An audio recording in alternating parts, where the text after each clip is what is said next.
Last year, during the valley season, I noticed something that didn't sound right with the Burrell.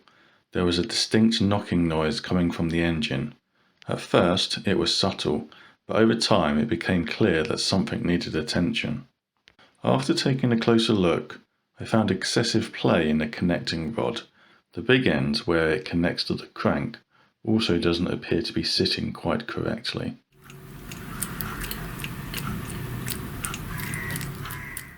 I found a video from the end of last year, and listening back to it, you can clearly hear the knocking as the engine runs.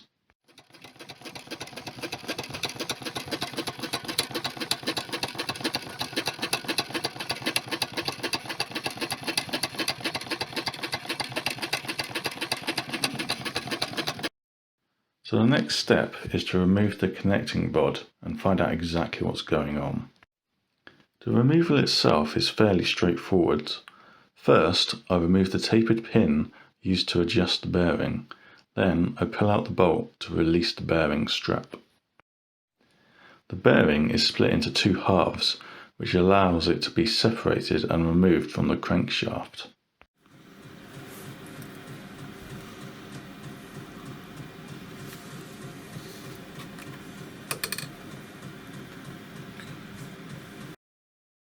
At the small end, the rod is secured with a pin, held in place by a castellated nut and split pin. This prevents the nut from loosening during operation. With the pin removed, the problem becomes obvious. There is far more play than there should be. This would certainly explain the knocking sound. Fortunately, this end of the rod uses a replaceable brass bush. That means I can remove the worn bush, manufacture a new one, and restore the correct fit. To remove the old bush safely, I've machined a simple press tool. This supports a connecting rod while allowing the bush to be pushed out cleanly without damaging the surrounding material.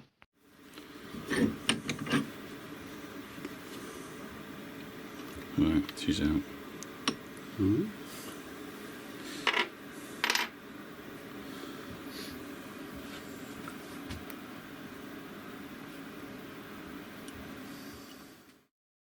Here is the new one I've made. I've left the centre hole slightly undersized for now. This allows me to machine it to final size after installation, ensuring perfect alignment. The new bush is pressed into place with a tight fit. I've also applied a small amount of thread lock for additional security.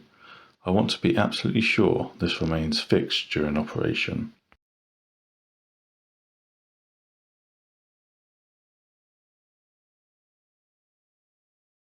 A small amount of careful filing ensures the connecting rod fits properly back into the cross slide.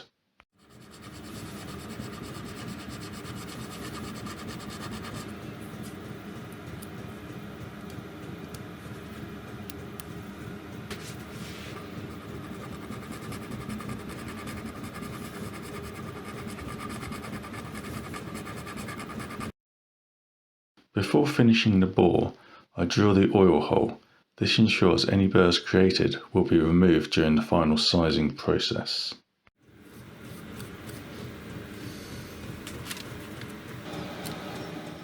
Using a homemade gauge pin, I align the part carefully before drilling.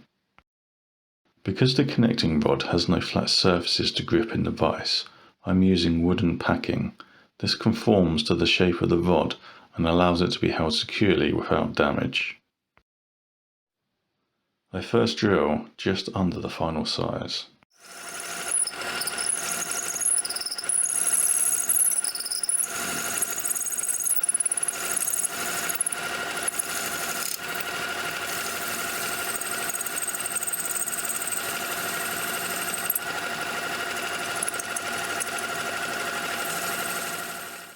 If you enjoy seeing this kind of work, please consider subscribing.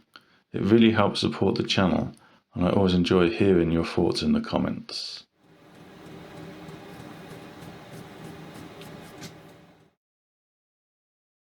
To finish the bore, I use a reamer to bring it to exact size.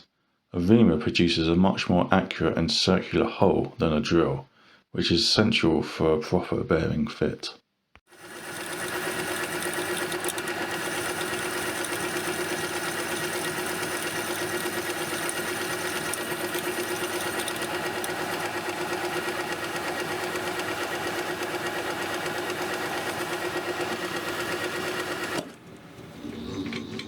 Just a bit.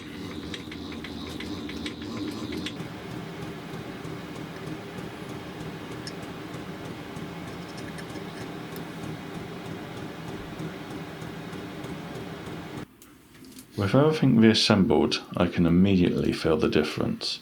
The rod now moves smoothly with no detectable play. The big end adjustment also feels correct, with no unwanted movement.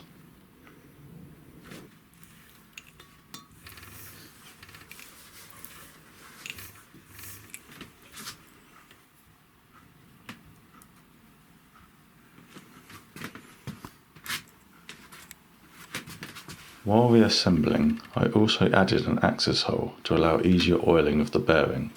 This will reduce wear and extend the life of the component.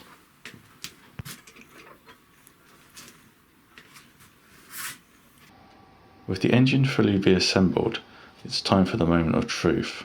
Running the engine now, the knocking sound appears to be gone. It can be hard to tell with the sounds of the water pump, so I turn the water pump on and off here so you can hear the difference more clearly.